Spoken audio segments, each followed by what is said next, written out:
अटकेच्या भीतीने प्रशांत कोरटकर फरार झाला। छत्रपती शिवाजी महाराजांबाबत कोरटकरनं आक्षेपार्ह विधान केलं होतं। इतिहास अभ्यासक इंद्रजित सावंत यांना धमकीही दिली होती।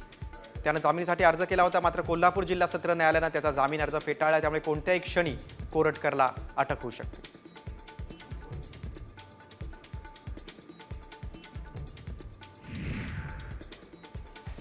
पंढरपुरात विठ्ठल रुक्मिणीची रंगपंचमी साजरी करण्यात आली। यावेळी त्यांना केशरयुक्त चंदन आणि गुलाल लावण्यात आला। तसंच विठ्ठलावर गुलाबी रंगाची उधळण करण्यात आली। वसंत पंचमी ते रंगपंचमीपर्यंत सुमारे 1.25 महिना विठ्ठलाची रंगपंचमी सुरू असते। त्याची आज सांगता झाली।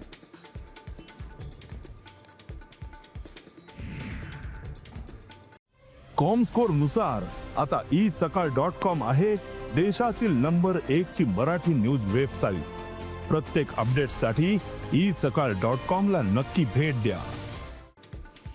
अकलूजचं ग्रामदैवत अकलाई देवीला द्राक्षांची आरास करण्यात आली। या देवीची महापूजाही करण्यात आली। ही आरास पाहण्यासाठी भाविक गर्दी करत आहेत। देवीचे पुजारी अनिरुद्ध गुरव आणि परिवाराच्या वतीनं ही द्राक्षाची आरास करण्यात आली।